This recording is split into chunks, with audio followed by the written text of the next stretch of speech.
Halo Sobat Memo, selamat pagi. Tidak terasa kita memasuki bulan Februari. Masih dengan baca berita, saya Hanum. Dan saya Nafis.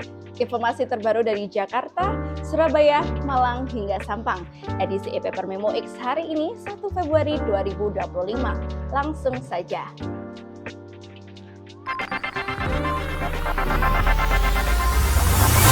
Berita dari Jakarta, Bulog siap serap 3 juta ton beras dari petani. Direktur Utama Bulog, Wahyu Suparyono mengaku siap menyerap 3 juta ton beras dari petani hingga bulan April 2025 mendatang. Diungkapkan Presiden Prabowo Subianto telah menyiapkan anggaran sebesar 16 triliun untuk menyerap 3 juta ton beras hasil petani. Berita dari Jakarta, pemerintah ganti PPDB jadi SPMB. Menjadi salah satu berita hangat ya, Sobat Memo. Kemendikbudrismen resmi mengganti sistem PPDB menjadi SPMB pada 2025. Adanya perubahan ini untuk memberikan layanan pendidikan yang terbaik.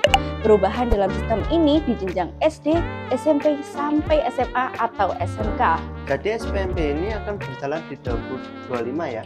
Betul sekali Mas Nafis, rancangan ini sedang dibahas dalam uji publik sebelum diterapkan. Selanjutnya berita dari Malang, 5 orang pengguna jalan jadi korban pohon tumbang. Cuaca ekstrim diperkirakan mulai 27 Januari kemarin sampai 5 Februari Sobat Memo. Angin kencang pada Kamis kemarin menyebabkan pohon asem tumbang di Jalan Raya Karanglo, Singosari. Sebanyak 5 orang mengalami luka-luka. Untuk Sobat Memo, tetap waspada dan selalu berhati-hati karena belakangan ini angin sangat kencang. Betul sekali. Lanjut masih dengan berita Malang, Dewan Geram ratusan Kepsek tak kunjung dilantik. Ratusan jabatan kepala sekolah non-definitif di Kabupaten Malang masih amburadul. Hal ini menyisakan tanda tanya. Hal yang pasti, para legislator telah bekerja ekstra keras untuk mencari solusi. Berita dari Sidoarjo, BMKG Juanda minta warga waspada gelombang laut meningkat. BMKG Juanda menyebut angin kencang di Jawa Timur itu disebabkan oleh perbedaan tekanan udara signifikan antara Asia dan Australia. Dengan gelombang laut yang meningkat tidak mempengaruhi penerbangan di Bandara Juanda. Selanjutnya, HGB di pesisir Desa Segoro Tambak Sidoarjo tidak bisa diperpanjang. Kepala Kantor Pertahanan Sidoarjo, Muhrizal menjelaskan bahwa lahan tersebut telah musnah akibat abrasi dan kini menjadi lautan. Baik Mbak Hanum, tadi sudah ada beberapa berita dari Jakarta, Sidoarjo, dan Malang.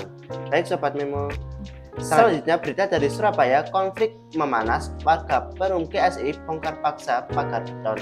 Konflik antar warga Perung Gunung Sari Indah, Perung GSI, dan pihak rekanan PT Agra Paripurna Salim Bahmid semakin memanas. Meskipun sudah ada pertemuan warga dan pihak RT, masih belum ada titik temu yang jelas. Starbucks rencanakan pemangkasan 30% menu.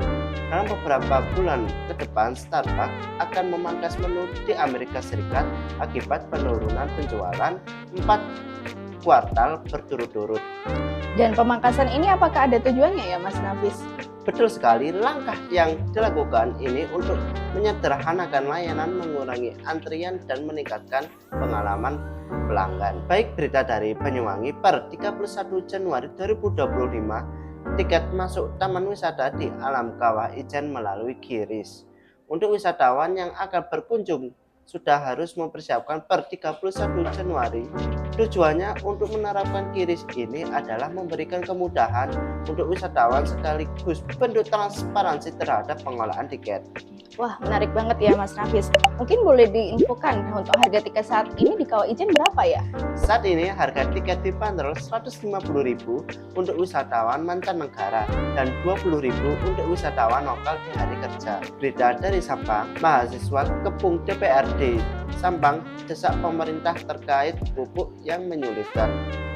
Mahasiswa di Sampang melakukan aksi geruduk terkait dengan isu mafia pupuk yang telah lama berlangsung di daerah tersebut. BEMSA menuntut agar pihak berwenang segera mengungkapkan dan menindak pelaku. Berita dari Mojokerto, Polres Mojokerto Kota santuni keluarga korban nakal laut SMP N7. AKBP Daniel S.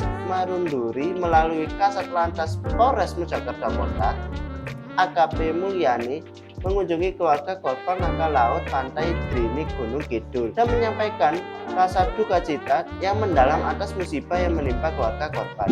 Berita dari Batu, cuaca ekstrim, jangan buang sampah sembarangan. Kota Batu diguyur hujan dengan intensitas yang tinggi disertai angin kencang. PJ Wali Kota Batu, Aris Agung Paweyai, mengeluarkan himbauan untuk masyarakat menjaga kebersihan lingkungan karena cuaca ekstrim. Ini berpotensi untuk menimbulkan bencana banjir dan tanah longsor. Bagaimana nih menurut Sobat Memo? Silahkan untuk meninggalkan komentar di kolom komentar yang sudah tersedia. Untuk info lebih lanjut, baca Harian Pagi Memo X. Sekian berita dari kami, redaksi Memo X. Sampaikan, terima kasih.